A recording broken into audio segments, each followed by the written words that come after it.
আসসালামু আলাইকুম। আজ আমি বাঁধাকপির ভর্তা বানাবো। তার জন্য আমি বাঁধাকপিটাকে এভাবে একটু মোটা মোটা করে কেটে নিয়েছি। এখন ভালোভাবে ধুয়ে নিব।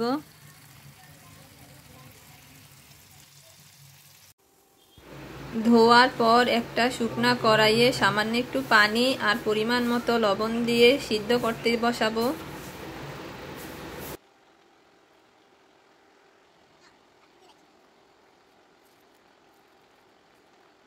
কিছুক্ষণ রান্না করার পর যখন বাঁধাকপিটা একটু নরম হয়ে আসবে তখন চুলা থেকে নামিয়ে রাখবো।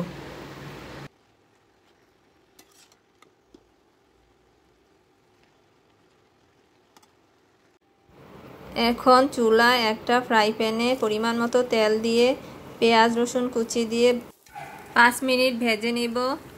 তারপর দিয়ে দিব কতগুলো কাঁচামরিচ। আপনারা আপনাদের ঝাল অনুযায়ী কাঁচামরিচ দিয়ে দিতে পারেন।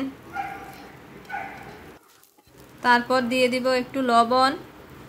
তারপর এগুলা ভালোভাবে ভেজে নিব। এগুলো যখন ভাজা ভাজা হয়ে যাবে তখন দিয়ে দিব সিদ্ধ করে রাখা বাঁধাকপিগুলো। বাঁধাকপি দেওয়ার পর আরও কিছুক্ষণ ভেজে নিতে হবে। কিছুক্ষণ ভেজে নেওয়ার পর যখন বাঁধাকপির কালারটা চেঞ্জ হয়ে আসবে তখন চুলা থেকে নামিয়ে রাখব।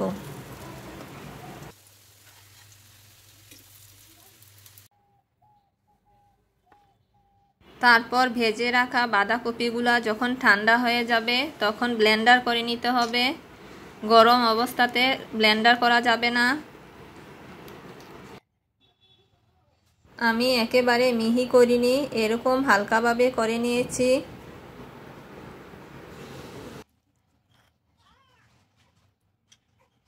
এখন আবারও কড়াইয়ে একটু তেল দিয়ে টমেটো কুচি দিয়ে দিব। আমি এখানে 2টি টমেটো কেটে রেখেছি। তারপর দিয়ে দিব লবণ। টমেটোগুলো হালকা ভেজে নিয়ে দিয়ে দিব ব্লেন্ডার করে রাখা বাঁধাকপি।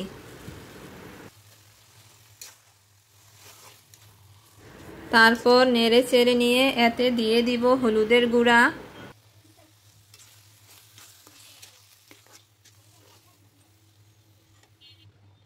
এখন দিয়ে দিব পরিমাণ মতো সরিষার তেল।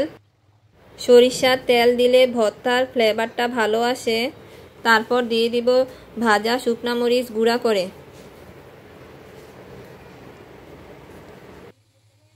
তারপর ধনিয়া পাতা কুচি দিয়ে ভালোভাবে নেড়ে চেড়ে নিতে হবে।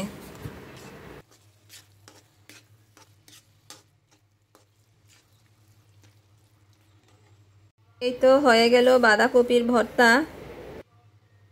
আপনারাও এভাবে বানিয়ে খেতে পারেন। রেসিপিটা দেখার জন্য ধন্যবাদ। ভালো লাগলে লাইক, কমেন্টস ও শেয়ার করবেন। আল্লাহ হাফেজ।